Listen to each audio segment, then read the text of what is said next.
Hey Blazers, this episode is brought to you by Audible.com, an Amazon company. Get a free audiobook download and a 30-day free trial at www.audibletrial.com/Blaze Entertainment or visit the sponsor and supporters links on our website at entertheblaze.com.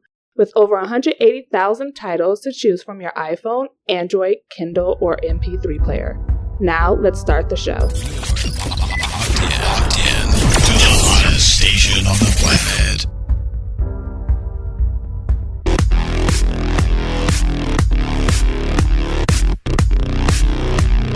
What's going on, Blazers? We are back with another episode of Blaze Entertainment. I'm your host, Kwame, joined by the beautiful, the melanin proficient, the lady that's staring at me with evil eyes, Miss Free. What's up, girl? Not much, going through the days, not letting people stress me out. You're in your Zen mode? Yeah, I am. When people at work are like, hey, should I do this? Should I do that? I don't know. Figure it out and then come back to me when you made a decision. That's how I work nowadays. I feel you. I had a shitty week this week. I'm not even going to lie. I had a shitty week. But you know what? We're here and I'm queer and it's Pride Month. It is. This weekend is Pride Week. It is. For Los Angeles. It is. Are you going to Pride? I'm probably not. Yeah. I'm thinking I may not either. But I don't know. Probably not. We'll see. Anyway. Let's... It's not even about that for me. It's just a matter of just like, I don't even want to deal. Anyway. Let's get into the phrase and or word of the week, Miss Free. What it go? The word is procaffeination. What? Where do you be coming up with these words? I don't.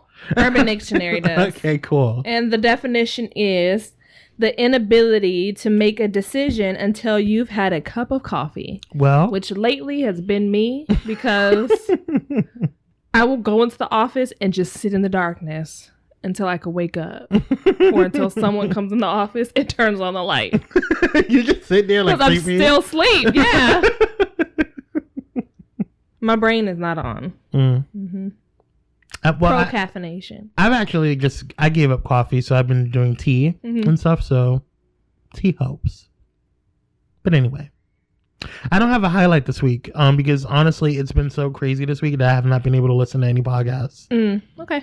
So I'm sorry. I have listened to like my usual, like the Friend Zone and The Read and Between Us Girls, but like I haven't ventured out this week. Yeah. So sorry. So let's get into the shout outs. Blue Ivy.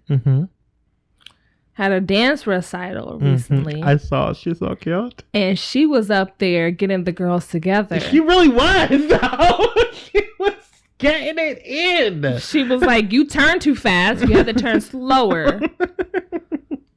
Notice she was the only little black girl, as far as I could tell, that was up there getting them together. She was the only one I was paying attention to be quite honest, though. But she was the only one that was like in the middle, up front. Like it's... You saw the way she like... lifted out her hands and like blocked the faces of the other girls. I was like, come on, Blue Ivy. So shout out goes to Blue Ivy for being Blue Ivy. Right. That's all I have. I have a couple.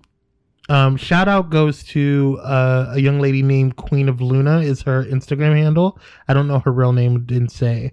But she creates characters like Disney characters, Marvel characters, superheroes, all these types of things with makeup.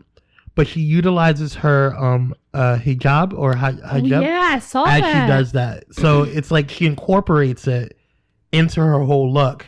So you don't even see her hijab. Forgive me hijab. If I'm mispronouncing, I'm so sorry. But it's hijab. Like she's incorporating it in, like sometimes she'll do it and it looks like her hair. Sometimes she do it's a part of like, it's so cool. I really love it. And so if you guys get a chance, go onto Instagram and go to Queen of Luna, Luna. Super cool chick. Love her. Zakiya Z. Randall. She's the first and youngest African-American female in history to win first place in the LPGA Women's U.S. Open Qualifier, which is like the golfing league. Yeah. My God, Black people just doing so many amazing things. Thriving. Just doing it. Mm-hmm. Also, what I'm extremely excited about to announce for shout-outs is the Sydney Peace Foundation announced last week it will give Black Lives Matter its 2017 Peace Prize during a ceremony scheduled in November for Sydney.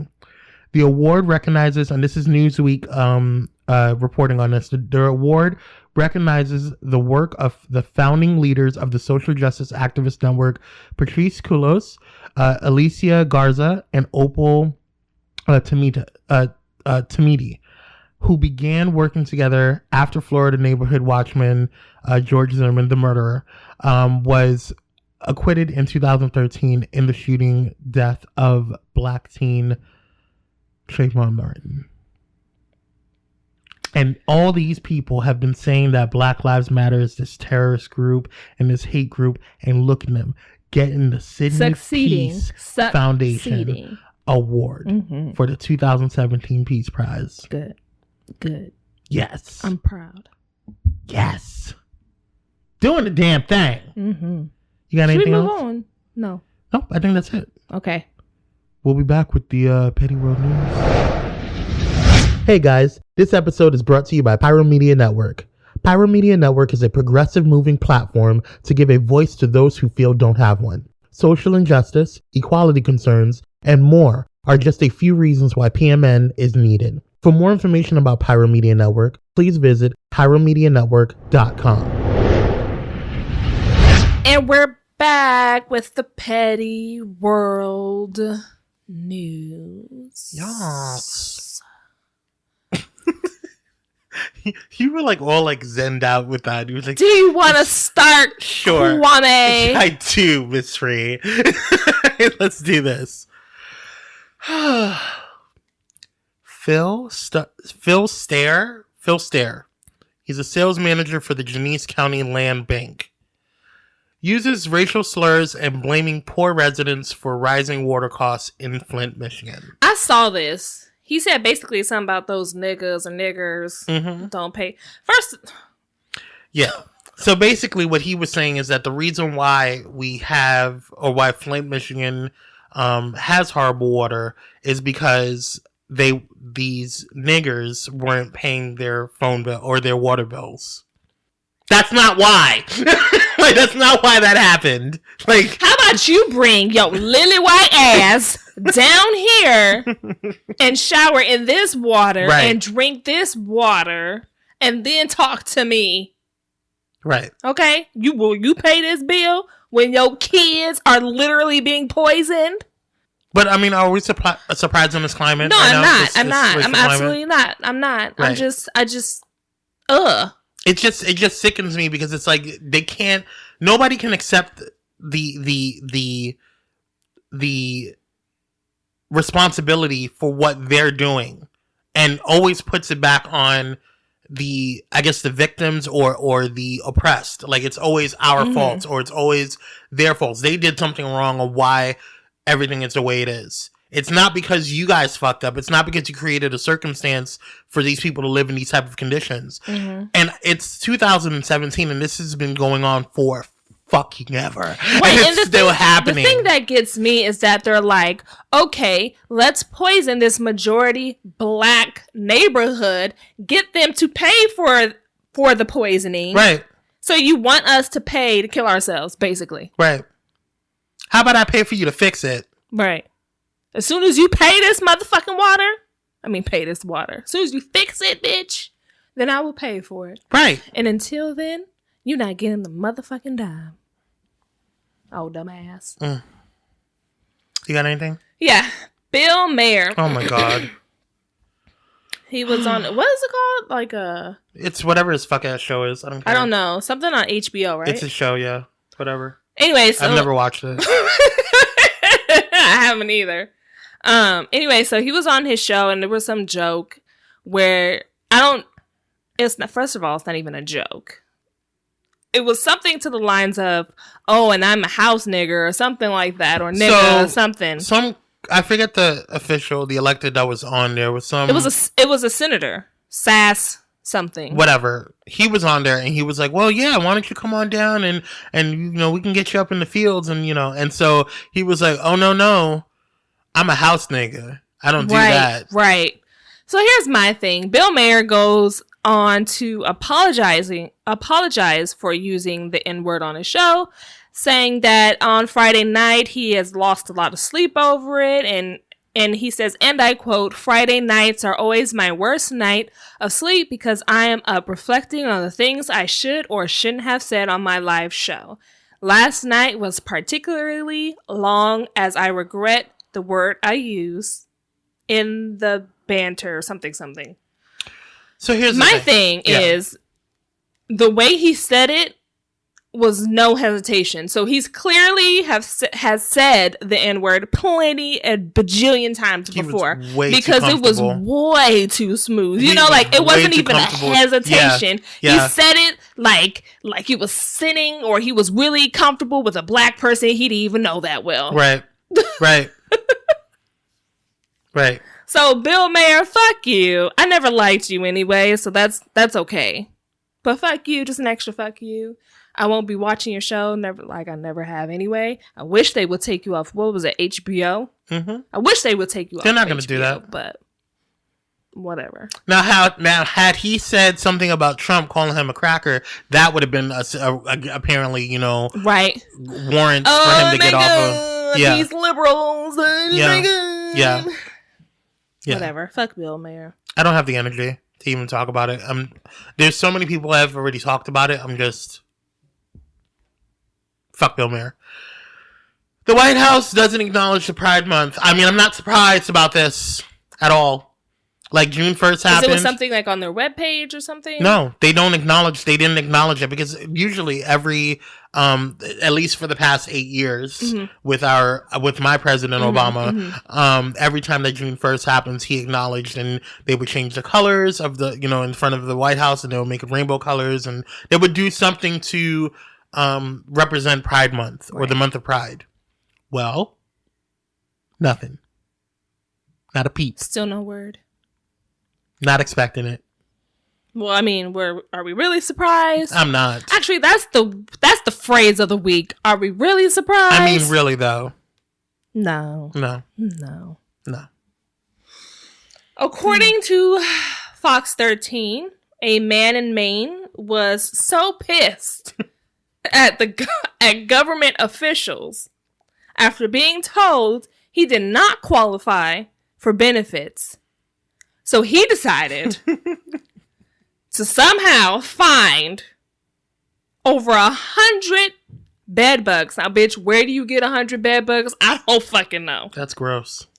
And unleash them in the city office.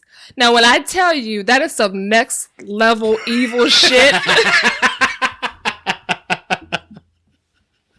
I don't know what it is. Because, first of all, it's bad enough that it's in the office. Those little fuckers can get in your clothes, bitch, and then you'll take the shit home. Mm-hmm. See, that is on the And then they multiply. Yep. And then you gotta throw all your shit away.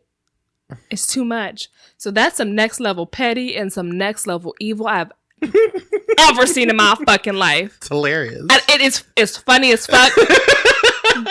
But he's out here giving people ideas. Right? Watch everybody go to the White House and start putting bed bugs over their bitch. Hey, bitch! Here you go! Shake them loose. Catastrophe. My God. Unleashing hell. That was hell.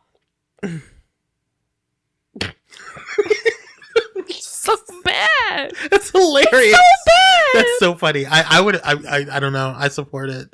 I'm just supporting the petty. I'm totally cool with it. It's gross, but funny as fuck. Okay. Tommy Christopher. Have you heard of him? No. Tommy Christopher's on the Young Turks. And he's a fucking idiot. Which one is Tommy Christopher? I'll show you a picture of him later. Yeah, please do, because I watched. I don't even know. I don't know if he's on the Young Turks anymore. Because I haven't really seen him. I don't follow him. There's only a few people on the Young Turks that I really follow, like Hassan Biker and Anna, and Jank. And, yeah, like the main ones. Yeah. But Tommy Christopher, he tweeted that Maxine Waters pushed him and assaulted him pretty much, basically. Oh, yes. That motherfucker. Yes. He's from the Young Turks? Mm-hmm. Shut the fuck up. Yeah, he's a reporter for the Young Turks. You're a liar. I'm not even joking. I could be wrong, but I'm pretty sure I saw that on his... Because I saw the video now that you mention it. Yeah. And I was like, bitch, she didn't push him. She didn't push him. She did not push him. What are you lying for? It was just dramatics. It was just dramatics. I didn't want to give him the time of the day. Did the Young Turks air it? No. It was on his Twitter. It was on his Twitter. Mm-hmm. But he was doing journalism for the Young Turks. That's what I heard. Like because that's some bullshit. Right. But I don't even think the Young Turks kind of acknowledged it. It was kind of like not even... Because it's some bullshit. Right. It was so stupid. I guess... First of all, it's Maxine Waters. Like, she's not going to do anything, especially knowing that her being a black woman in the as an elected, she's not going to do anything to get herself in a situation when she knows that there's motherfuckers after her because she's so against Trump. Right. Vocally. She didn't even push him. It was more like a, get that microphone out my face, kind of like, swift nudge. She didn't push him. It wasn't even a push. And he was in her way. She was moving out of the way to stop talking to him because she didn't want to deal with him anymore. She was like, look, I don't know. My agenda is my job to get his ass beat. Y'all need to fire him. Yeah. Because he's doing the most. That is a black ass lie. Right. Anyways. Just trying to get clicks.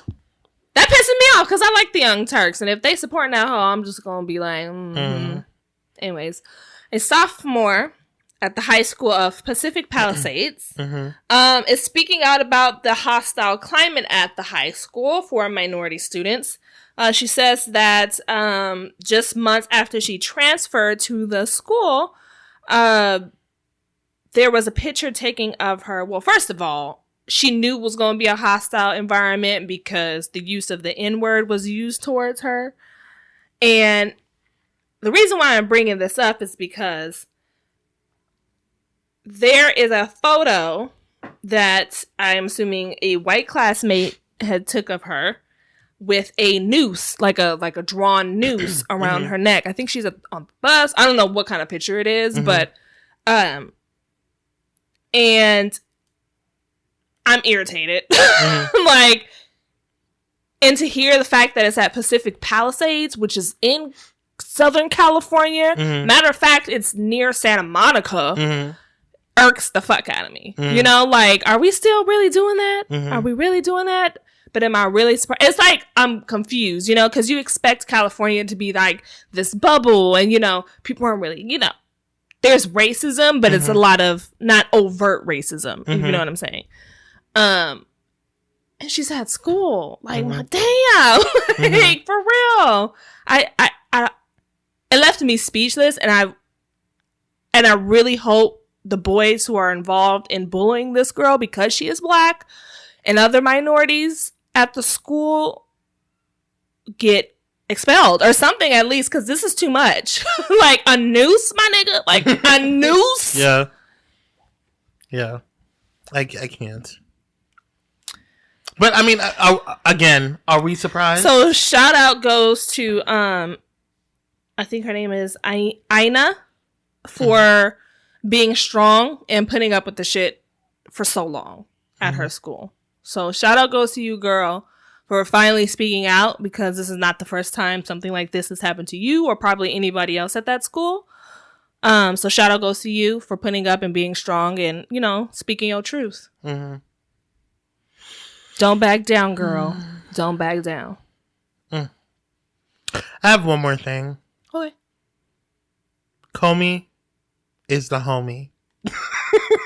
Barely. And I'm not, and I don't want people to don't get this twisted whatsoever. Okay, because if he would have did his, in my opinion, if he would have did his job in the first fuck ass place, we wouldn't have Trump as president right now. But that's just, I digress. I don't understand why we have Trump supporters, Republican electeds who heard his testimony today, saw the the preview of his testimony. He gave a statement yesterday before his testimony today. Gave all that. And we're still questioning certain things. We're still well, we don't know if he colluded. We don't know if it was obstruction of justice. We don't know. Come on, guys. Like, I mean, I'm so tired of it. I'm so drained and so exhausted with the same fucking bullshit because I know what's going to happen. It's what's going to happen with Trump at this stage now, at this point in time, in my opinion, and I will be surprise me, America. Please surprise me if you could, because that will be a real fucking surprise. Mm-hmm. But I feel what's going to happen is the same thing that happened with Brock Turner, the same thing that happened with fucking Zimmerman, the same thing that happened with every other fucking white man that goes and does something wrong. He's going to get away with it. They're going to be like, oh, he did this. Cool. Nothing's going to happen. When I was watching the Comey investigation or whatever this morning. The testimony, yes. I heard a lot of nothing. Mm. That's what it seemed like to me. Mm. There was a lot of implications that need to be looked into, but there was nothing to me personally that was damning. And that's only because he wouldn't say anything that could be damning in the open. And I get that, but he said enough, and there was enough that you could allude to. Right, that's what I'm saying. He said enough, but like I wanted more. Yeah, that's never gonna happen. I wanted the petty. I wanted the petty to be unleashed because you know what? I would have put money in his GoFundMe account. You stupid. I would have.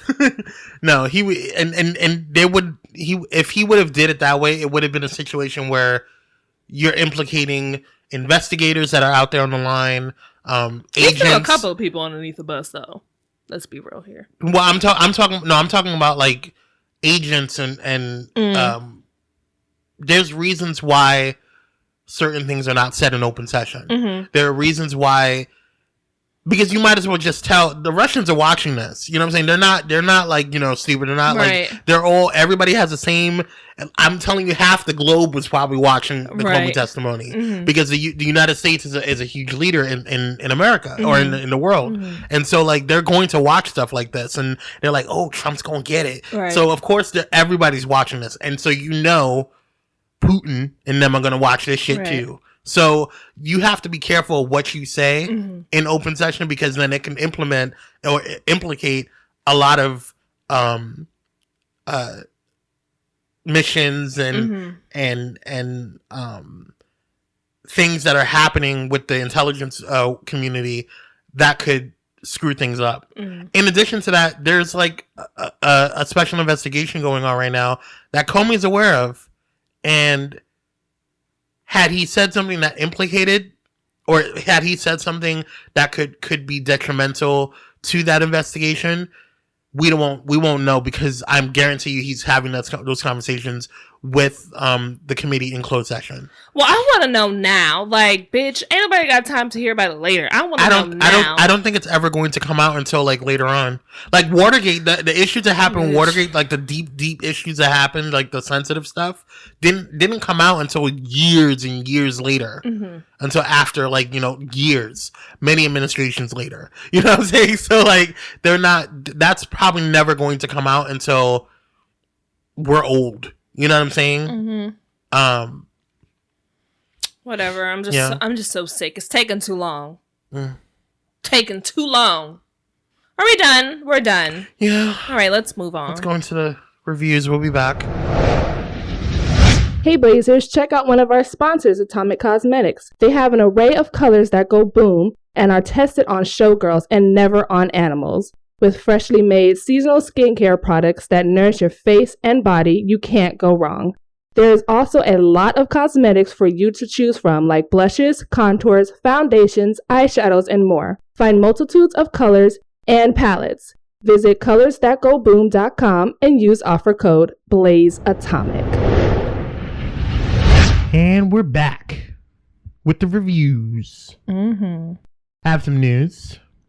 Wonder Woman breaks records sales and makes history with a $100.5 million debut in opening weekend, and I thought it was more than that. Oh, it's since Tuesday. It's been more than that. I think okay. it's over 200 million now. But for their debut weekend, it was over $100.5 million that they debuted on. So Gal Gadot is going to be a rich. They saved that movie saved DC. Mm-hmm. So don't fuck it up, DC. Leave it to a woman to fix things. Anyway, the 2017 Emmy nominations, which airs Sunday, September 17th, 2017. The nominations will be announced July 13th. Does anybody watch the Emmys still? My partner does. Okay. Yeah. Okay. I mean, a lot of people do. Just especially if you're in like film and movies and stuff like that. The Emmys are watched. I don't. I mean, I have to watch it when my partner watches. Okay. Because I'm like, they're kind of boring. They are. The Emmys are like those like award shows that you don't want to see. It's not like the music awards where you have like entertainment and dancing and singing and all that other fuck shit. Right. So, but anyway. Netflix, The Get Down was canceled. We know that. Not surprised. No, because it was a terrible. I didn't like it. I liked the first season. I didn't see the second season. But I mean, I just couldn't get past the first episode. I was like, oh, this is so boring. Okay. Yeah, it dragged on a little bit, but I did push through because after a couple episodes I was like, okay, it's kind of okay, but it wasn't enough for me to be like, okay, like I'm gonna be sad that it canceled. However, Sense8 was canceled, and I was pissed. Yeah, I haven't even watched the second season yet, but I do love that show. I will say this. I was actually surprised because a lot of shows, when they after their first season, it's like boom. Mm-hmm. But Sense8 season 2 was fucking epic. It was almost good? It was almost better than season 1. Did it like end on a cliffhanger? Yes. I have questions. Did they cancel it? Yes, bitch. I was pissed. I hate that. Here's what they're saying. Here's what they're saying. The reason why they canceled it is because they were filming in different locations, multiple locations all over the world. So because they're saying it's expensive. It was extremely expensive for each episode. I get that, but at the same time, and they're also saying that they weren't getting enough viewership for it to sustain it. Oh, okay. We'll see, because there's a lot. There's a petition going, and here's why I like Sense8. It was the most diverse. Like, you can't complain about Sense8 because in terms of representation, you had everything. Right. you had homosexuals, you had transsexuals, right. You had lesbians, you had fucking black, African American, black, Asian. Yes, every Arab descent, like all you had literally every facet of the rainbow. Right.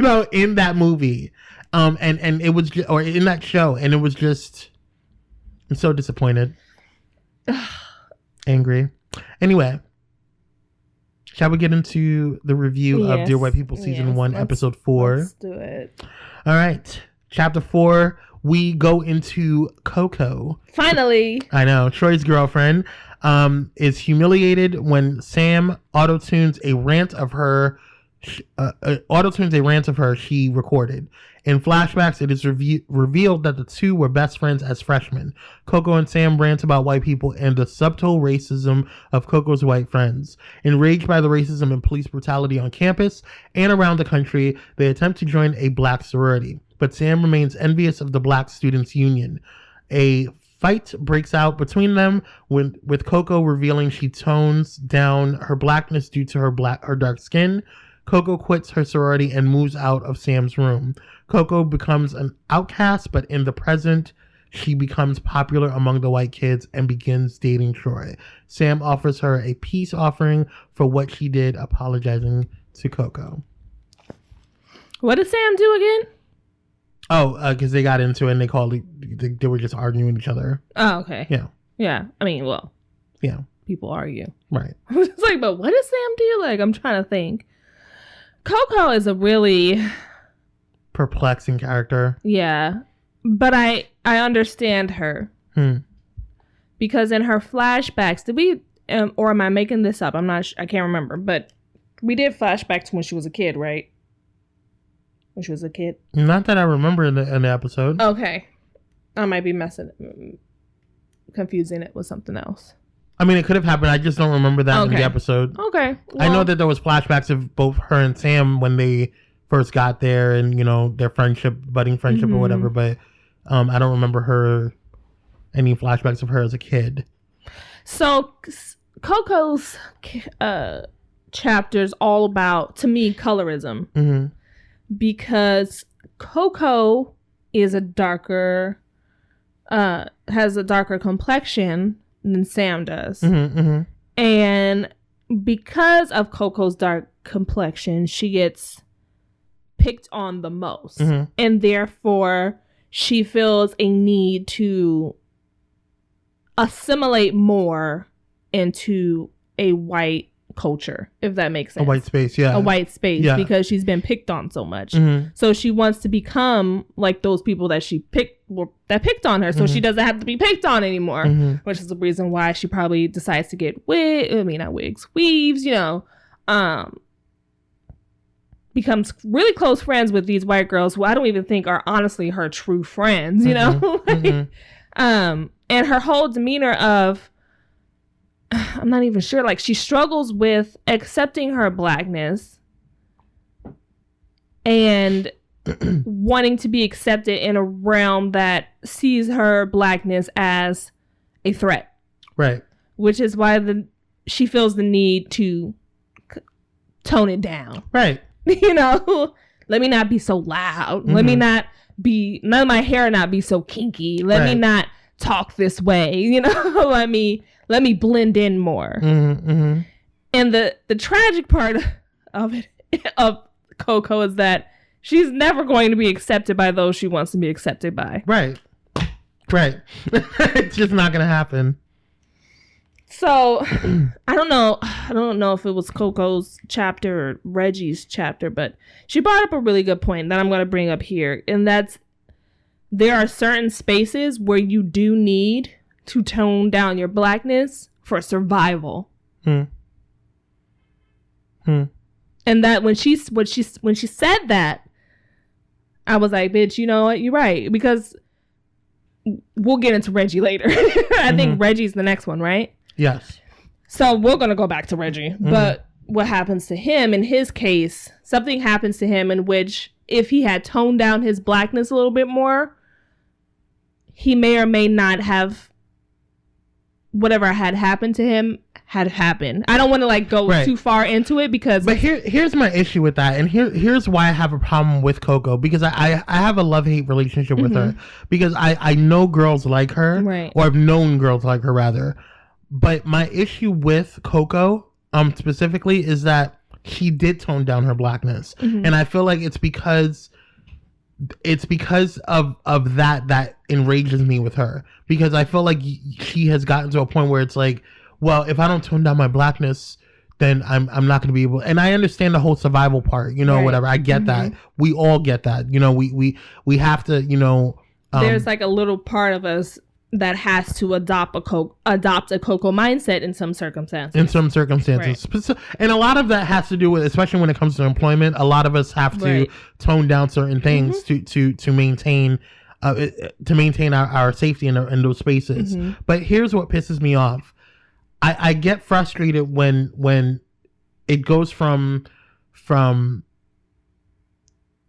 it's kind of a double-edged sword, because I feel like in those spaces, like, I feel like you can't. What is blackness to you? Me talking properly or me articulating myself well, is that not considered black? You know what I'm saying? Is that considered a situation where you know, oh, well, if I don't say you know what I mean all the time, then I'm not black. You know, that's not all the time. That's not all black people. Black people don't all black people don't talk like that. You know what I'm saying? Right. And so I get frustrated when you know, when people start saying, oh, you don't talk black, you know what I'm saying? And that's really frustrating, because it's like, yes, I'm aware I speak with education because I have an education, but that doesn't necessarily mean that it's not black. Right. There's a lot of educated black men and women, you know what I'm saying, that speak articulately and that can express themselves in a way where they're getting their point across, and they're you know, feeling like they are being heard in a quote unquote proper way. Mm-hmm. But then you have situations where why is the way, if I speak with slang or if I'm I guess, I don't know, whatever the fuck that means when you don't speak as proper as someone else, mm-hmm. Whatever. Why is that not considered proper either? You know what I'm saying? Why do I have to assimilate myself to your realm just so you can accept me? And I think that until we start getting to a point where we start developing our own standards and we start maintaining those standards and we start protecting ourselves in those spaces, then we're never going to get out of this loop where we feel like we have to act a certain way just to get into their spaces. Because we put too much emphasis onto white people's spaces. Mm-hmm. We put too much value into those spaces, mm-hmm. instead of valuing our own spaces and our own businesses and our own culture. And instead of uplifting each other, mm-hmm. instead of uplifting our communities and putting the focus and the funds and the money into our own, we would rather spend it on Pantene Pro V. We would rather spend it on, Brazilian weave. Mm-hmm. You know what I'm saying? We would rather spend it on other things instead of spending it within our community to make sure that our community is looked at as valuable as mm-hmm. well. And that's what pisses me off. They don't want to invest into us. Who's they? When I say they, white people. Okay. They don't want to invest into us and they don't want to value us, but they want to. They need us when it comes to voting. They need us when it comes to driving, their business up. They need us, when it comes to, sales of records and, music or whatever. And so it's just really frustrating when we try to so much to put so much value into their space and their quote unquote culture and what they see as important and what they see as valuable. Well, we're not doing that for ourselves. And I think that's where I lose Coco. That's where, I get it because it's all happened to us at one point mm-hmm. or another. Mm-hmm. And so I'm not faulting her for it, but I do think that it's important for us to look at Coco's, experiences within this show, because that has been a struggle for, I feel, a lot of African Americans, mm-hmm. specifically Black women, mm-hmm. Because one thing that hit me hard was when Coco addressed Sam in terms of, you get, passes or whatever because you look more like them. Well, that's the next point I wanted to bring up, mm-hmm. Was the fact of the colorism that Sam and Coco both face. Mm-hmm. Coco is a darker complexion, and this happens in our community a lot. And y'all motherfuckers know that this happens in our community a lot, so don't even try to front. Mm-hmm. Is that women who are of a darker complexion get treated worse. Mm-hmm. Mm-hmm. Her hair is too coily, her mm-hmm. hair is too tight, or her hair, her skin tone is too dark. She looks like a roach, like stupid shit like that mm-hmm. happens all the time in the Black community. Mm-hmm. And it's sad because that's a mindset that has been ingrained into us from slavery. Mm-hmm. You know what I'm saying? Mm-hmm. And has never really changed. And the fact that it is a reflection of society. Society values people of a lighter complexion more than darker complexion. Mm-hmm. And that's the sad reality of it. Mm-hmm. You know what I'm saying? Mm-hmm. And Sam does get treated better than Coco does. It's obvious. It's blatant. You mm-hmm. know what I'm saying? And I think that's where Coco's frustration is. Mm-hmm. We're both Black, but yet and still somehow, because you're lighter than me, mm-hmm. you get accepted into these realms where I work so hard to get accepted too. Right. You know what I'm saying? Right. Because you have lighter eyes, because mm-hmm. your skin is lighter than mine. Mm-hmm. Yeah. And that's the sad reality of it. Sam also goes through the same shit Coco does. Right. But less so because she's lighter. Mm-hmm. Sam also has to adopt a mindset where she has to tone her Blackness down. Mm-hmm. Like in the workplace or wherever predominantly white spaces meet. She's not like that. Her personality is not like that. But for other Black people like myself, I'm not dark complected and I'm not I won't consider myself light skinned either. Mm-hmm.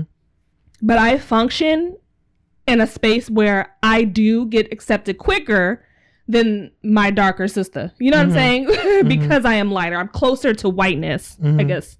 That's where I'm kind of going. Yeah. The closer you are to whiteness, the faster you are to be accepted in the Black community, unfortunately, and even in white communities and white spaces.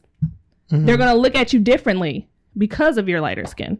And what's frustrating about it is for me personally, because I am lighter skinned, like I'm even lighter than you, you know, and so it is frustrating, and I didn't realize until I did get woken up, you know what I'm saying, until I started really understanding our culture and really understanding the I didn't understand how much of a shift or how easy it was for me to shift into different spaces. Right. And so I was in this, like, especially when I was in, you know, Seattle, I was just in this whole hippie world, you know, that, you know, everyone was all love and peace and, you know, hair grease and all that stuff, whatever. And so I didn't have a true understanding of what was actually happening within the world. And so I didn't, now looking back, I do see it was easier for me to go into different spaces. It was easier for me to get accepted to jobs. It was easier for me to you know, to get things, you know what I'm saying? And people felt a little more comfortable with me, even though I would speak about, you know, oppression and things that were going on. It was easier for them to understand or not understand, but easier for them to listen or be willing to listen because I was lighter skinned. And that's frustrating in and of itself, because it's like, I don't want you to not listen to my darker sister or brother just because I'm lighter and you're only listening to me. Right, and I think that's the whole point. The Coco's character, she has to work twice as hard for it. You know what I'm saying? To be accepted, whether she, you know, is versus a lighter skinned Black woman or just wanting to be accepted in the realm of, you know, a predominantly white society. She has to work twice as hard, because the darker your skin is, the more perceived of the threat that you are. Right. The more perceived you're aggressive or angry, you know, the darker you are. You know what I'm saying? It's unfortunate. It is unfortunate. I'm happy we're having this conversation, because Coco's character kind of amplifies it. Yes. You know what I'm saying? Yes. That's her issue. Yeah, and I think I resonated with Sam a lot in this particular episode, even though it was focused on Coco. I resonated with Sam because I do understand.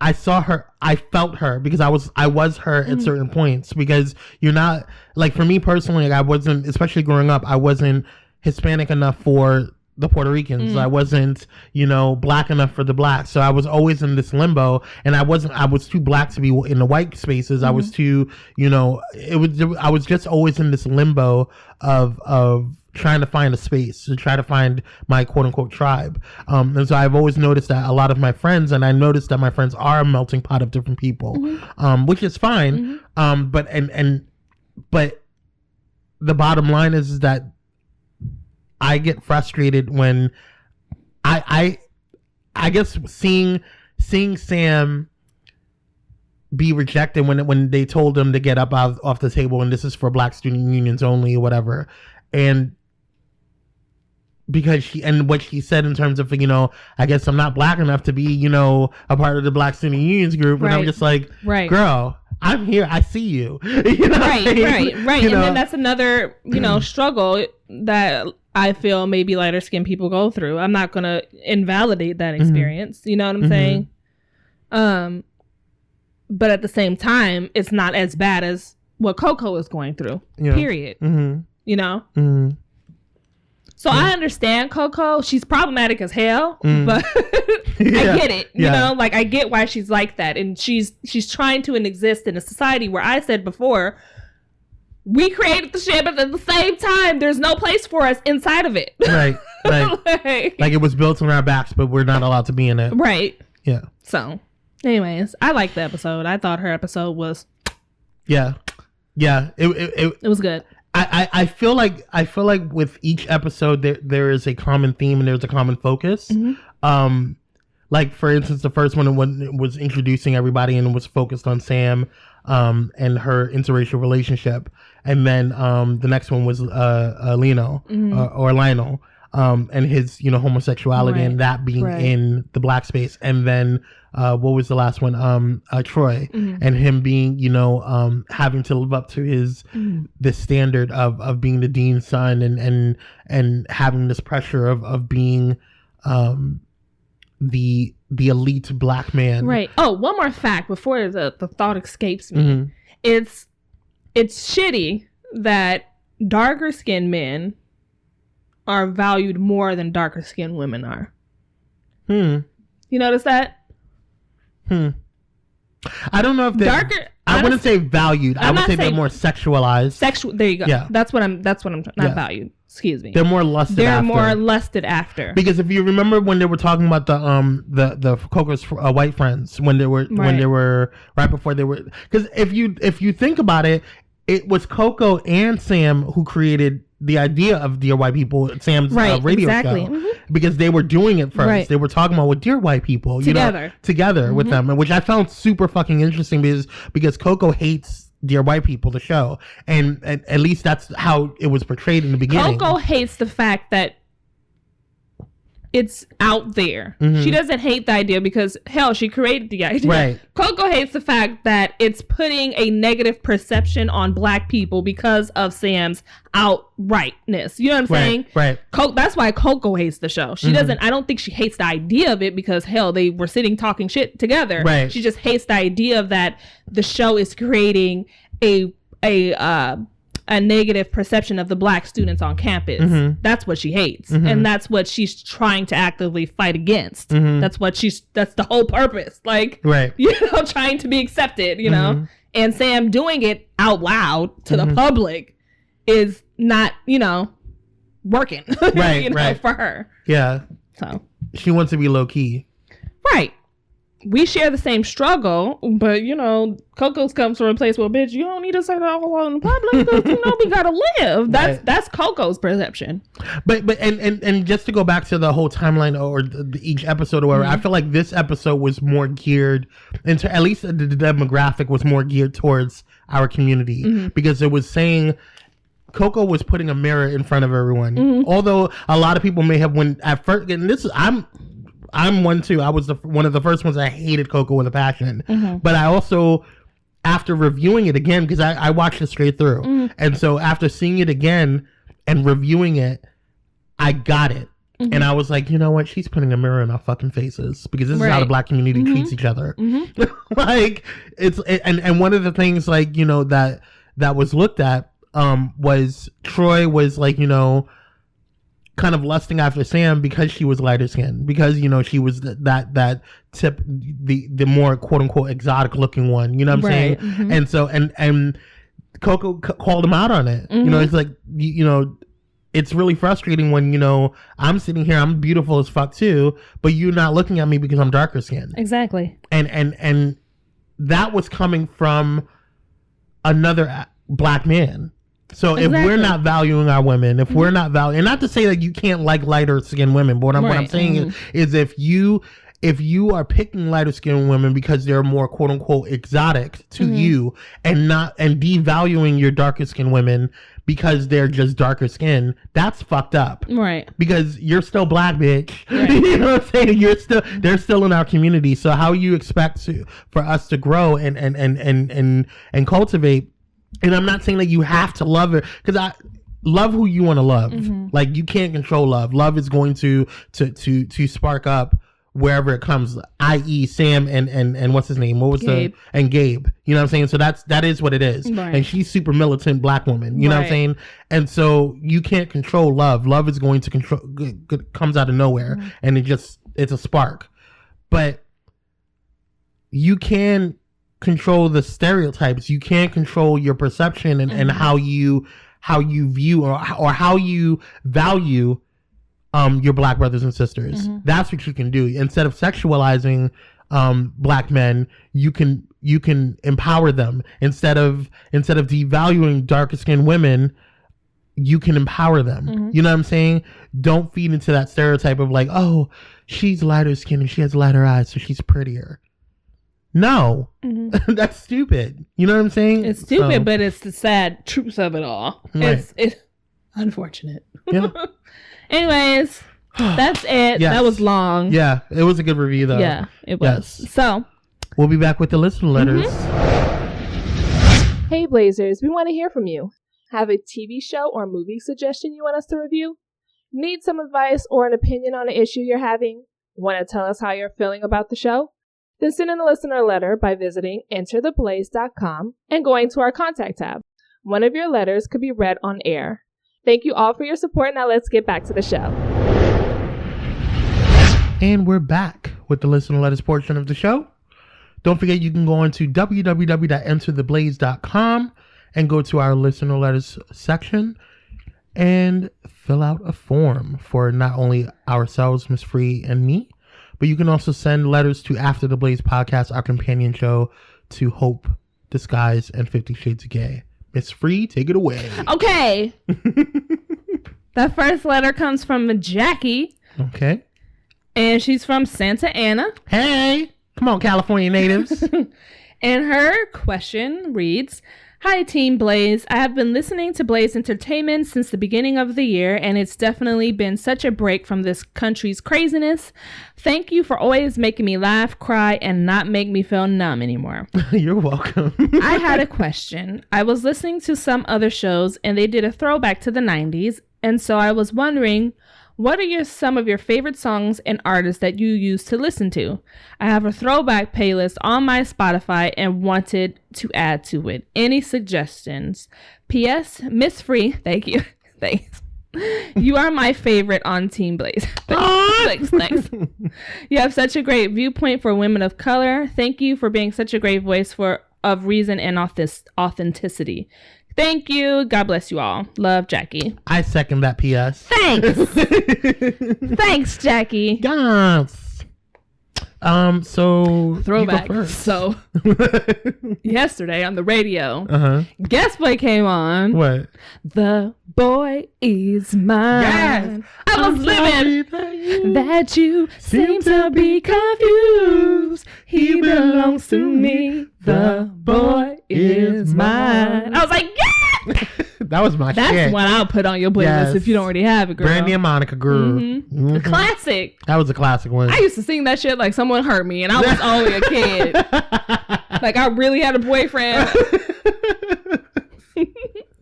That was a good one. Yeah. I listened to a lot of different music when I was younger though. Anything from Boyz II Men. Yeah. Except One Sweet Day, because that makes me cry.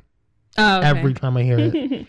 I'm trying to think because like any of Mariah Carey's older stuff, like I'm talking about like Music Box and like Dream Lover, like all that, any of that, you can throw that on your playlist. I can't like really think of like any 90s songs like off the top of my head because I was in that space of still being a kid and like 2000s where I remember a lot of songs. So 90s is like this gray area for me. Like I recognize the songs, but I cannot tell you right off the bat off my head. So TLC.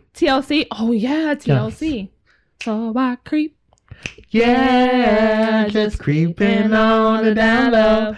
And nobody. Oh, sorry. I have to date myself. Also, Waterfall. It's got to have that. That's like a classic. Let's see. This is so bad. You know what? I have more an excuse than you do. Yeah, it's true. It's true. I am a little older than you. I'm not going to date myself. I'm just trying to think. I was about like when most of these 90s songs came out. I had to be probably 8 or 9. You know, Fuck when you. I really realized it. I'm just saying. That's I'm just saying. Let's see. I don't know. I would just Google Usher? Usher. Yeah. I liked old school Usher. Yeah, old school Usher was 7 o'clock on the dot. I'm in my drop top, cruising the streets. Yeah. I got a real pretty little thing that's waiting for me. I pull up, anticipating good love. Don't keep me waiting. I got plans. Okay, listen, we're going too deep. My hands. Why was I singing that as a child? Oh. That's terrible. What were you doing, Miss Ray? Yeah, I was saying all kinds of things. She was prepping. It's like, it's a mess. Okay, I'm gonna date myself, but Spice Girls. Oh my gosh, yeah, Spice Girls. I forgot. They were like at the end though. Yeah, like, I really wasn't too involved with Spice Girls. I was a huge Spice Girls fan. If you wanna be my lover, you gotta get with my friends forever. There never is. Yeah, I'm more of a 2000s baby. Like there's songs that I didn't know that were in the 2000s until like way later. I was like, bitch, I thought that was in the 90s. That was a different era. What was another good one? Blackstreet. Any Blackstreet song? Peaches and Green. I don't know the words. Yeah, That's fine. Listen, you put it on the radio, I could probably sing the words. I just can't think of anything off the top of my head. Yeah. I don't know. We'll be back next week with some of that stuff because I'm gonna look it Pandora. up. Yeah, right. 90s. I like the Aaliyah. Oh my God, Aaliyah was 90s, right? Yeah, she was classic. Right. Classic. Mm-hmm. I'm sending you 4-page letter, and I enclosed you with. Yeah. All right, let's move on. Thanks for writing, Jackie. Yes. I'm sorry, no help, girl. Yeah. Maybe you need to send the playlist. Yes, right. Okay. Yeah. Let us know if you got some. Oh yeah. If you're hearing this, Jackie, and since you've been an avid listener, please send us some stuff so we can like reminisce on it. Right. Anything else? I'm gonna just tell you one goddamn thing. I was on my Motown radio vibes for a cool minute. So she went old school. I know you want to leave me, but I refuse to let you go. If I have to beg and plead for your sympathy, I don't mind, 'cause you mean that much to me. Ain't too proud to beg. Oh, sweet darling, please don't leave me, girl. Don't you go.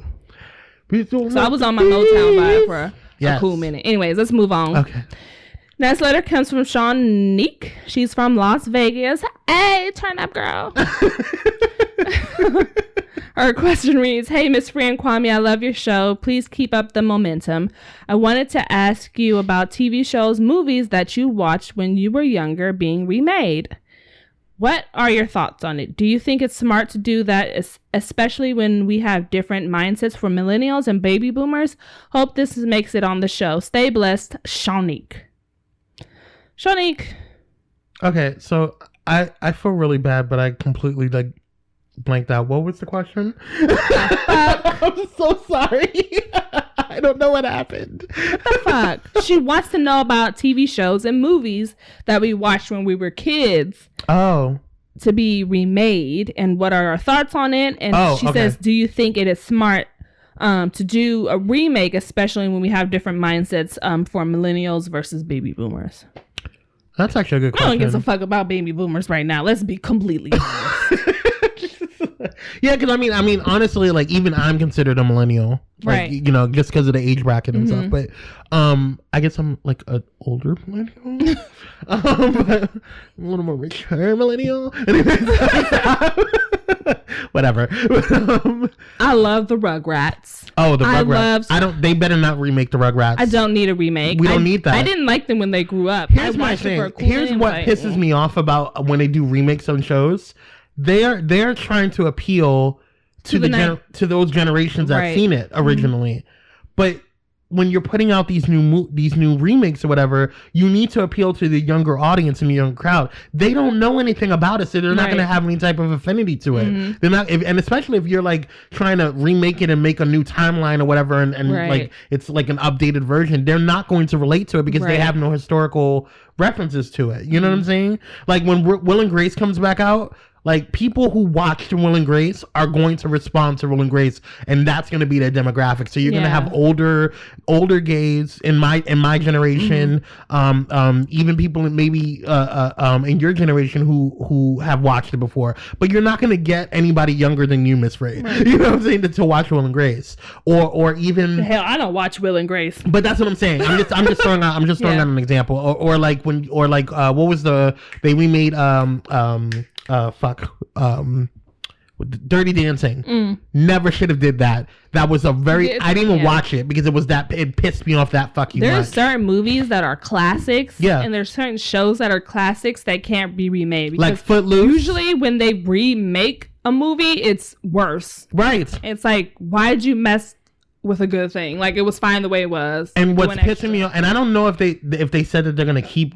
I think... I heard rumors that they said that they're not going to do it anymore, but there was a rumor for a while that they're going to remake The Craft.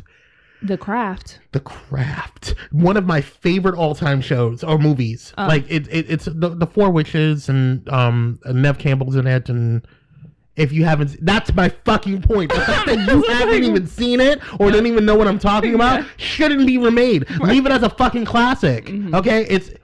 We'll have popcorn. I'll watch it. Yeah. I think you'll enjoy the original. See, I don't want them remaking like all that. No. No. No. They cannot remake all that because that is a classic and 90s variety show. Right. And not only that, like you can't not only that, like you can't how are you gonna get the original cast? That's what made all that. This is all that. This is all that. They can't remake Keenan and Kel because that was my shit. They can't remake It's Time for Ask Ashley. Right. There's certain things you just can't do. I mean, they could try. They could put like a new spin on it for the younger kids. No. But it's never going to be the same all that. They might as well just create a new variety show for kids this generation. Negative. Right. Because, us millennials are getting we're getting old. Fact of the matter is we're not kids no more. Apparently there's a new generation after the millennials that they're saying it's called tech natives. Yes. What? I didn't even hear about this. It's hard to even fathom that there's a generation after us, but there is. I was like, we still got shit in our generation. Like tech natives are like they're babies that grew up with having iPads, iPhones. Right, but were you pre-internet or no? Were you here when internet just started? I was here.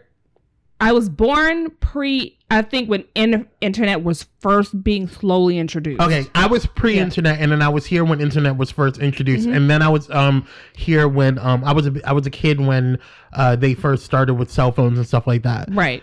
But there are tech natives apparently are kids who don't know anything prior to smartphones. Exactly. The fuck? Right. And then you know what's crazy is that my kids are going to be whatever the fuck is after tech native. Right. So it's like, I'm going to be telling my kids, you know what? Y'all don't know what it means to carry 50-pound books in your backpack because y'all got these damn glasses that you just scroll on and read the damn book. You don't know what it's like to carry a 50 damn book in a roller backpack. You don't. I cannot wait. Or are they going to be like, Dad, what is Wi-Fi? We have MindFi. What is a VHS, bitch? We have MindFi now. Like, things get directly downloaded to our brains. My mom said, bitch, she said, they're going to be touching stuff in the sky. They're going to be moving things in the sky. It's like, my God! It's true though. It is. It's very true because kids nowadays, they grow up with the damn iPhones. They know how to work it. I have computers. I have a cousin who is 2 years old who took my brother's iPhone, ran with it, sat down, turned it on, clicked Netflix, touched the movie she wanted to watch, and sat and chilled. I said, bitch, there's no way. She did all by herself. All by herself. So I believe it. Anyways, back to your question. They have fucking computers where you can roll them up. It's so flat. Yeah, bitch. It's like a sleeve. Like you can just roll them up and put in your bag. Shut up. I swear to God. Where have you seen this? Is it a prototype? It's a prototype. It hasn't been it's not out yet, but it's damn near close. I believe it. It's touchscreen. You can connect your little it's a little sliver on the side or whatever. You can connect little peripherals to it.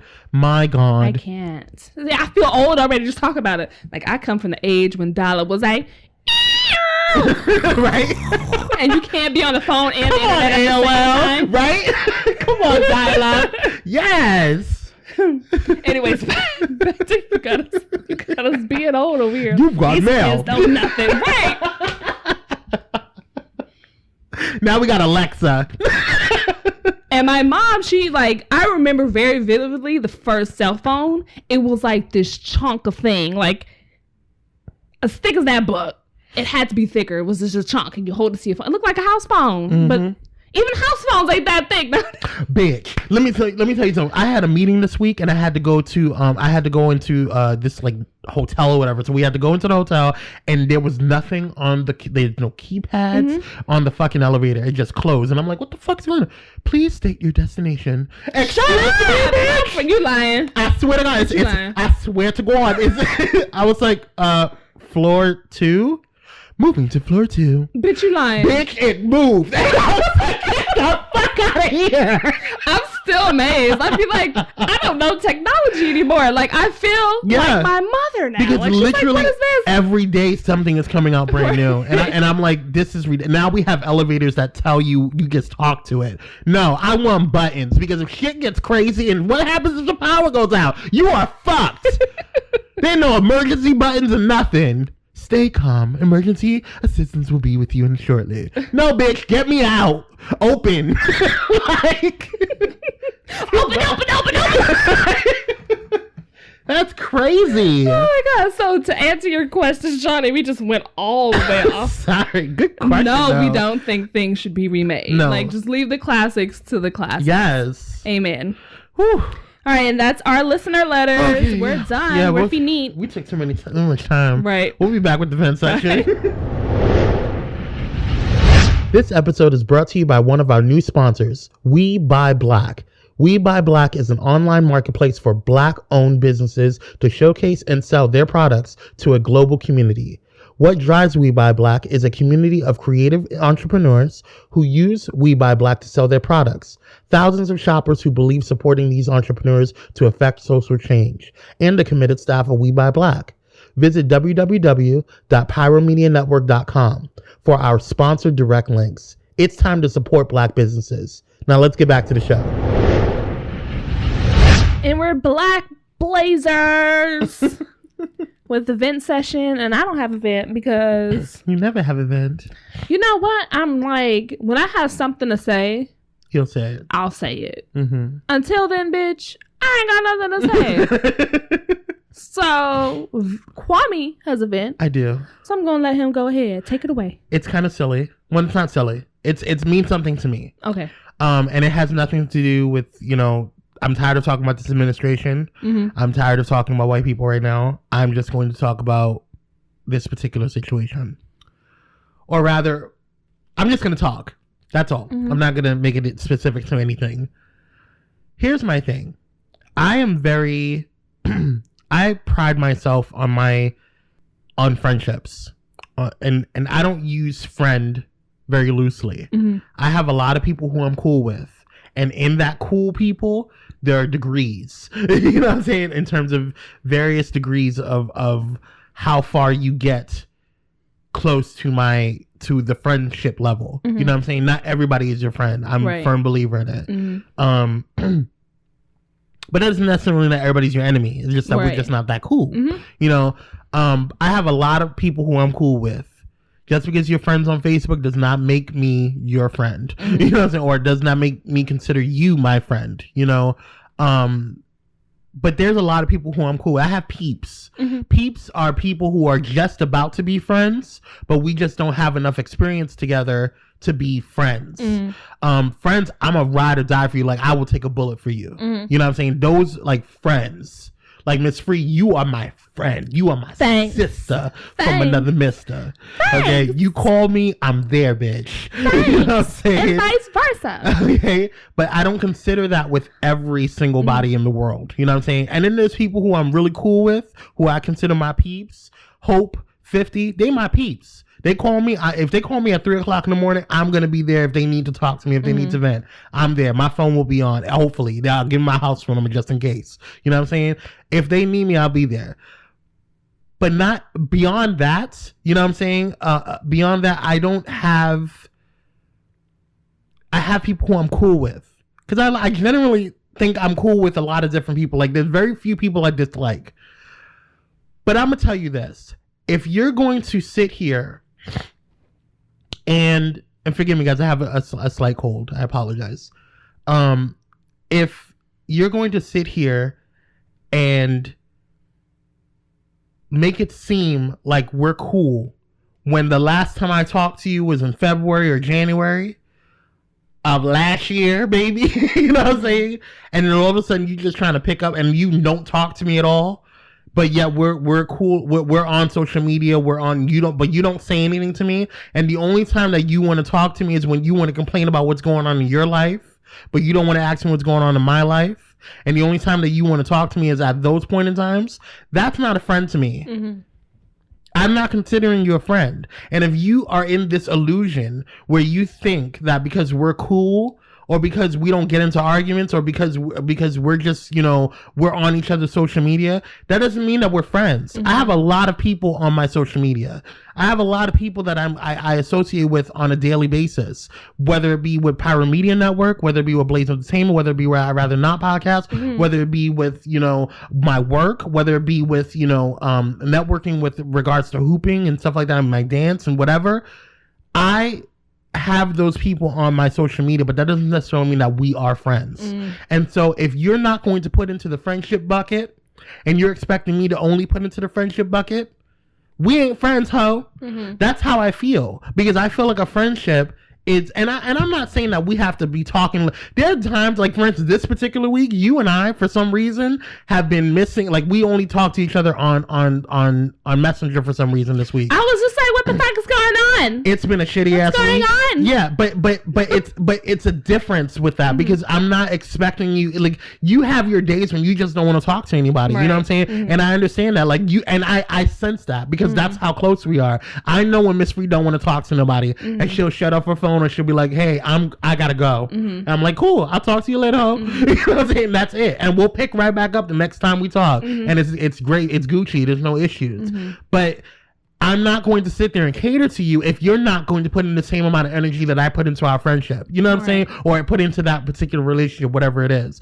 So don't come to me and act like we're cool and we're best friends when I'm not seeing anything out of it. You know what I'm saying? If you're the only one if I'm the only one that's putting into the friendship, that's not a friendship. You know what I'm saying? Mm-hmm. If I'm the only one that's giving, and I'm not receiving anything, and the only time I'm hearing from you is when you want to complain about whatever the fuck relationship you're in or whatever, whatever type of thing that you're sad about that day, and that's the only times that I hear from you, that's going to be draining after a while. If you're only known if you're known by other people, not just by myself, by being a depressed person I'm not confusing depression with being a what I call an energy vampire. Mm-hmm. Okay? I'm not confused, because people have depressed times and I will be there for as much as I can. You know what I'm saying? But when you're an energy vampire and all you want to do is take and suck all the positive energy from other people, and that's all you do, but you don't put any back, that's a fucking problem for me. Mm-hmm. I'm not, and I sniff those a mile away. I smell you, hoe. Okay, I smell you. I smell it because I used to be around people like that, because I used to be so bubbly and so energetic throughout the whole day, and then all of a sudden at the end of the day I'm just drained, mm-hmm. because that's all I was around was people who would just try to suck all the energy from me, and then I wonder why at the end of the day I'm so fucking tired, but I'm like, I didn't really do much today. Mm-hmm. You know what I'm saying? It's because you're constantly around people who are trying to suck all the energy out of you. You're constantly around energy vampires. You're constantly around people who want to just take, but never give anything back to you. Never, when you need to talk, when you need to vent, when you need to get your life, they ghost. They ghost. Mm-hmm. They ain't there. Oh, I'll call you back, or I can't talk right now. Right. Or they want to switch the topic to what the fuck is going on with them. Mm-hmm. But I didn't call you about that. I was calling about what I want to talk about. Why are we still talking about your shit? You know what I'm saying? And it's not that your shit's not important. It's just that, when is my shit going to be important if this is supposed to be a friendship? Right. You know what I'm saying? Mm-hmm. So don't be surprised if all of a sudden you don't see me fucking with you anymore. Right. No hard feelings. Don't get pissed off. Mm-hmm. Because we ain't cool, ho. Like, it is what it is. And that's what pisses me off, is that when people don't understand that, and then all of a sudden they try to get, say, oh, is there something wrong? Bitch, I haven't heard from you in fucking forever. And the last time I heard from you was when you were going through something and you needed me there, and you wanted to dump all your energy on me. I don't have time for that. Mm-hmm. You can dump somewhere else. I'm not a garbage can, ho. It's not happening. Mm-hmm. So the next time and then when you do little sneaky shit and you try to talk to other people instead of talking to me, like, I think something's wrong with Kwame. He's not talking to me like he used to. Bitch, the last time we talked was like 4,000 or 5,000 months ago. Why are you all of a sudden like? Why are you surprised? Yeah. Like I saw this video by Chris Crocker and he was talking about, you know, when are you going to? I think it was something about like, you know, when are you gonna pay your friendship bill? Uh-huh. You know, when you constantly going out there and you constantly giving, you letting these charges run up, mm-hmm. and you don't pay your friendship bill. You don't go in there and you don't pay your bill. Mm-hmm. And then you wonder why the lights are cut off? Bitch, because you didn't pay your friendship bill. Yeah. Don't expect me to be here and be like, oh, hi, girl. I haven't talked to you in 4 or 5 million years. Let's be friends and have coffee and tea and china and crumpets. No, bitch. That's not how it goes. Yeah. If you're not going to put the same energy that I'm putting into you and you constantly want to dump on me and you don't want to hear what the fuck I have to say or you don't want to find out what's going on in my life, mm-hmm. I don't want to deal with you. Why? Yeah. Like, you know, like I don't understand that. And I feel like it's a sense of entitlement. That's what pisses me off. It's that sense of entitlement where you feel like, you know, oh, well, we're supposed to be friends and you're supposed to be there for me because, you know, I'm your friend. No, bitch. Barely. Right. You're barely there, ho. So how do you expect me to be there for you? Mm-hmm. You want me to constantly be there for you, but you don't want to be there for me. Mm-hmm. I don't see how this is in either of our benefits, because it's just going to piss me off and then I'm going to cuss you out. You're going to feel bad about yourself. You're going to be depressed, mm-hmm. and then you're not going to have me to talk to about it because I just cussed you out. Mm-hmm. Then you're going to find somebody else to go dump on, and they're going to be pissed off after a while because you're going to stop talking to them after 4 or 5 months. When you're done talking shit about me and you want to start talking shit about them, they're going to dump on and cuss your ass out too. And then you're going to find somebody else. It's going to be a whole cycle of vampirism. It's too much. Figure your own shit out. Right. Everything is not about you. You know what I'm saying? And the same thing goes for me. I realized, like, after a while, like, everything is not about you and what you're going through. Mm-hmm. Sometimes people just want to talk to you, and sometimes you just have to realize that friendships are just like relationships. They have needs. Mm-hmm. Your friends have needs. I know that Miss Free has a certain amount of I don't want to deal with people. Mm-hmm. You know what I'm saying? I know that I don't need to be up on Miss Free every 5 seconds. I don't text Miss Free every single 5 seconds mm-hmm. of the day. She knows I'm Gucci. I know she's Gucci. When she needs to vent to me, she'll be like, bitch. I'm like, what's up, girl? She'll be like, bitch, you ain't gonna believe this shit. She'll tell me what's going on. I'll be there for her. I'll say, oh, you good? Mm-hmm. She good. She go back to her day. Mm-hmm. Same thing. I'll be like, bitch, girl, you ain't gonna hear you gonna believe what the fuck just happened. And she'll be like, what happened, girl? Mm-hmm. Sipping her tea, laughing at me because she knows how pissed off I am on the other end. Okay, but then a day will go by. We won't talk because we're busy at work or whatever's going on. The next day we'll be fine. But that's how our friendship is, and that's that. But there's a 50-50 thing going on. Mm-hmm. You know what I'm saying? And the same thing goes with, like, Hope called me the other last week or whatever. And we were talking for a good fucking 3 or 4 or 5 hours. You know what I'm saying? Just talking because she needed to talk. She wanted to cultivate our friendship. Mm-hmm. That is effort. That is something that I feel is what you do to cultivate, you know, we don't talk every single day like you and I, you know mm-hmm. what I'm saying? But the fact that she made that effort, that's called it's the effort. Exactly. Right. You know what I'm saying? Because if I don't really want to be friends with you, we're not going to hang out, girl. Oh, exactly. I'm not gonna hit you up, girl. Exactly. So if I'm like extending an olive branch, I'm like, hey, let's go get lunch, you know, right? Go see a movie together. You right. good with that? Then right. Because to me, like, I have friends that are very close to me and they've been friends with me for years. Mm-hmm. And so if I'm extending, like, hey, let's hang out outside of class or work, mm-hmm. I'm trying to be cool with you. Right. Exactly. If I don't, then I'm trying to be bothered. Right. And if the only time that, like, if Miss Free only called me when she had a problem and she wanted to, and it's not, and here's what pisses me off. It's the people that call you when they have a problem, but it's the same fuck ass problem over and over and over and over and over again. Right. So you telling me you in the same ass situation, the same fucking ass problem, and you don't understand. You want me to tell you the same exact thing I told you the last time, or you don't want to hear from me. You just want to tell me the same shit. I don't want to hear a broken record every fucking 5 minutes. If that's all I know, when I see your number come up on my phone and I know. You're like, oh, here she go with this. Right. Exactly. Oh my God. Same shit. You put her in her phone as do not answer. Right. And then, no, you know what I start doing? I start changing her name to Can't Get Right. Because Can't Get Right's calling me again. Because you can't get right. It's the same shit over and over and over again. And you just can't get it right. And you just want to bring me down along with you. Right. It ain't going to happen. It's not. So y'all get your shit together and start paying your friendship bills.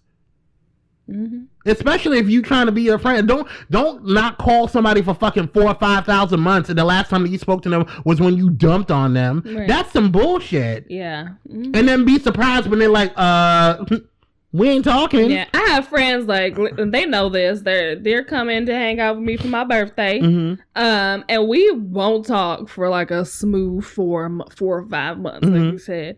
But when we do, it's like nothing ever changed. Like, right. I was like, hey, girl, what's up with you? Let me tell you about this. Oh, yeah, by the way, I got engaged. Bitch, when you get engaged? You know, like, just catching up. But you want to know where that comes from? Right. That comes from years of prior to you cultivate. Because, of course, life goes on and you move in different directions or whatever. Like, I still have friends that were in the army with me that I still call, whatever, and I still check up on Facebook or whatever. And it's like nothing ever happened. Like, hey, what's up, man? Haven't talked to you in fucking forever. I haven't talked to you in years. You know what I'm saying? But it's the same. It's fine because we've already built a friendship at that point in time. I can go for years on end without talking to you. I can go for months on it. Like I still send messages to my sister. I grew up with her. You know what I'm saying? So we don't talk every single damn day, but like she knows that if she needs me, I'm there. You know what I'm saying? The same thing goes with but obviously that's family. But that's the bottom line is like, you've already built and established a foundation to your friendship. Mm-hmm. It's not just been like, I'm going to dump on you and all my lives is woes. Right. You know what I'm saying? Mm-hmm. Like, I don't got time for the depression. Get it? Mm-hmm. It's too much. Amen. You Gucci? I feel better now, yeah. That's good. Well. It's been fun. It's been real. That was our show. Don't forget to go on to entertheblaze.com for all things Blaze Entertainment and After the Blaze podcast. And at me. Yes. At Twitter. So at we know it's real. Free23. Yes. Look at you remember. I know my Twitter handle sometimes. I like talking to people. Yes. Yeah, definitely go ahead and follow us on Facebook or excuse me, follow us on Twitter. Miss Free is Miss E Free 23 and I am Cyrus SYRIS 11. You can also find all these things on entertheblaze.com under the host site. You can also find Hope Giselle and 50 Shades of Gay and their social medias as well. So definitely go ahead and follow them because they're hilarious, especially 50. He be putting out some hilarious shit. Yes. Amen. All right, guys. We'll see you next week. Yeah. Oh, and yes, our anniversary is next month. It's coming up too fast. It really is. It's like tomorrow. On. It really feels like that. So much going on. We was so busy. But it's good busy. Yeah. Because before it was just like, oh, okay, are we ready for our next episode? Yeah. Now it's like, okay, we got an episode, we got an interview, we got to do this. So much to do. Too much. All right, guys. All right, y'all. Bye.